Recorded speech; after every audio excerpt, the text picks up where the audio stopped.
have all the knowledge we can possibly have, at our fingertips, and so we have to kind of tap into that and make sure that the consumers are getting the correct information. Right.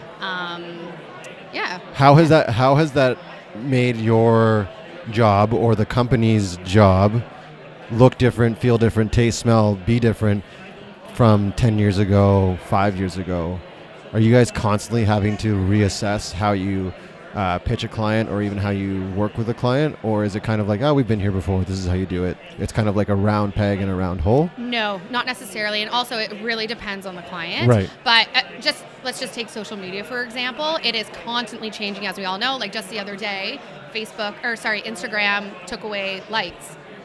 Oh. You can't see likes on your Instagram account, Oh, yes, right? yes. I saw that, You can head to the Branding and Buzzing blog to read all about it. There you go.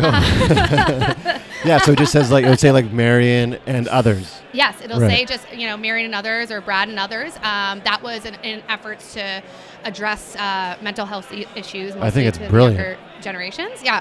But so for people like us, where that was, kind of a metric that we use Yeah. to help, whether we're sourcing influencers or people that are influential in the industry that we'd like to work with, we need to know, what their engagement Level is? Level is, because Yeah. that's what's important. But I think it's going to really encourage not only just the regular users, but as well as brands to, again, it goes to that storytelling to push out really great content. Right. So for us, we'll address those issues kind of as they come. But Yeah.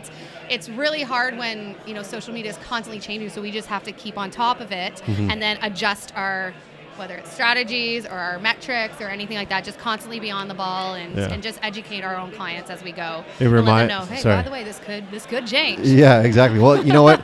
I feel like this quote, and it's a Tony Robbins quote, and I say it all the time, and I kind of butcher it, but the idea is the same. The idea is be rigid on the goal, but flexible on the path. Absolutely. Right? Like rigid on the outcome. Yeah. Like this is where we want to take I like your it. brand, but there may be a mountain we have to deviate around, or a boulder, or the water may freeze, or something Obstacles. Yeah. It happens. But we still want to get you to where we want to get you. It's just we need to be able to bob and weave. And I always say that to myself, I guess.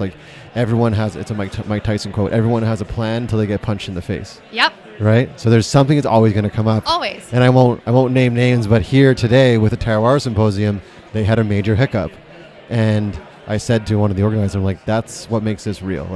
This does happen, and you need to be able to bob and weave. Do you guys do anything with your clients to get ahead of that? Be proactive Meaning, be proactive with that. Do you guys have kind of a blueprint of, okay, if this happens, so, okay, if Instagram, did you have the kind of foresight on that changing? Okay, if they took this data away from us, what would be our angle then? Yeah, I mean, we'll always have a little quick huddle, as we like to call it in Right. the office. Just about, how we can, what'll be our next steps, or how we can address this, in a different way, or how we're going to measure this similar metric in different ways. Yeah. We try to be as proactive as possible, and that has a lot to do with us just, keeping on top of all the publications that are out there that cover the, the tech world, Right. and even the food world. Yeah. Just trying to be as involved in the community as possible to be able to have insight of what's going to happen. I mean, we're not fortune tellers, but No. we try to create solutions the minute there's an issue. Yeah, it can be exhausting, though. but it kind of keeps you on your toes. Makes things interesting. Question for both of you, because you both are so, and sorry, Marion's again off camera, off mic. Social media can be a beast. It can be great. It can also be a negative. And obviously it's a major part of what you both do. What Brand and Buzzing does is very social media. It's hard for you to hear. Okay, we'll let Amy field it. We'll come to you later. I can yell it out. Yeah. My question basically is, do you ever take a break yourselves personally from social media? And if so, what does that look like? Is it a day? Is it a week? Is it a month? And then what is your tipping point? Why do you do it? And do you come back to work or to your personal life with kind of like a refreshed lens to look through? Or is it, this is what you do, so you just accept it and you're all in? I've personally never taken a break from it. However, I think I can control myself. I'm not obsessed with it on a personal level. Okay. And I always say I control the apps do not control me. I like that. So I actually turned off notifications. So whenever I go into my social media, it's because I want to be there and accept whatever's going to come at me Right. in terms of like how many notifications Yeah. I have. Yeah. I don't get push notifications. However, when I'm at work, that I put on my work hat when I'm into the social media space and working on my clients' accounts, and it's a whole. I completely separate the two. Okay, thumbs up, thumbs down on breaking social media, Marian. She's always Marian's on. always She's on. always on. Always watching you. Yeah. Yeah, so Marian's kind of like, she's kind of like the, she's at the top of the food chain when it comes to this business, so she kind of has to always be on. I'm just intrigued by it because it can get pretty exhausting. And it's like, when do I turn it off? Because you literally could, because of what you do, the nature of your business, Yep. you could literally be on from the minute you wake up to the minute you go to sleep. And then it's like you're in bed, like watching stuff, and you're trying to, again, keep on top of things because you're trying to work for the client ultimately, Yep. and you're trying to give them the best service you possibly can. But I wonder if there is just like, if there's a long game to that, if there needs to be some more like very conscious time away from, okay, you know what? It's not going to, if I take 48 hours off of social media, the company's not going to crumble. Yeah, well, I could never do that. I don't think I could ever take 40. No, only because of what we do. But I Right. think it's important. It's part of my job, and I mean, I love it. That's why I'm doing it. So I just know where to look, when to look, or when to look, where to look. Yeah, you go into it. Yeah, exactly. Marian's saying you go into this business because you know you have to be on this, on the platforms. We should have just mic'd you up. Why didn't we put a microphone on you? We should have given you a microphone. Yeah. Oh, hindsight. Well, next time. Next year. So, and I think, in terms of like, being on it right before bed, I think that's a personal, decision. Yeah. But I think there are times where you can, you can take, a minute break from it. Yes. But, at the office, I'm on it pretty much all day, and that's Cool. that's a lot. And that's, Yeah, and that's then all right. after work, I'm on it as well. But again, It's what you do.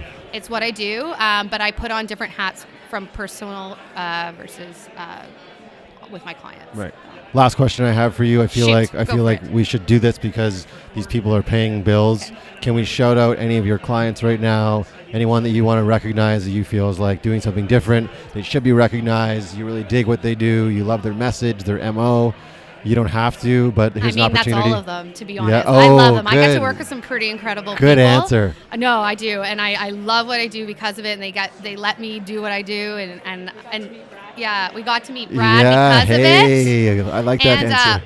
Well, one of our clients is here today, Cacoberry. They're awesome. Amazing. They're doing amazing things. It's talking about connecting with communities. But honestly, all of our clients do that, and I'm really proud to be working for them. I'm proud to be with Branding Buzzing and Marian and Sean. And nice. It's awesome. Shout out to all of their clients. Shout out to Amy for crushing it, coming on and ad-libbing, improving, all of that stuff. You did amazing. Literally, he just pulled me on. Hey, do you want to be on this podcast? Yeah, that's how we Okay. do it. That's how we do it here at the Terrior Symposium. If people want to engage you personally or with the brand, maybe they're a company like Cookieberry where they want to like get involved with someone like you or like a business like yours, how best they interact with you guys? They can reach out to info@brandingbuzzing.com or can go to Brand and Buzz on Instagram, or just head to our website at Branding and Buzzing. Amazing. That's Amy. I'm Brad. Bye. Marian's off screen. Sarah's over there. Sarah's with Sarah. Anthro Dish podcast. If you guys haven't already, please go check her out. Like, share, and subscribe to her podcast. Show some love. Thank you, Amy. Thank you so much for having me. Thank you guys for tuning in. Be sure to stay tuned. We have 4 or 5 more of these coming up throughout the day. So follow along and give Amy and her team a follow and show them some love as well. Have an amazing rest of your day. If I don't see you again, be good and do good. Thank you. Thanks.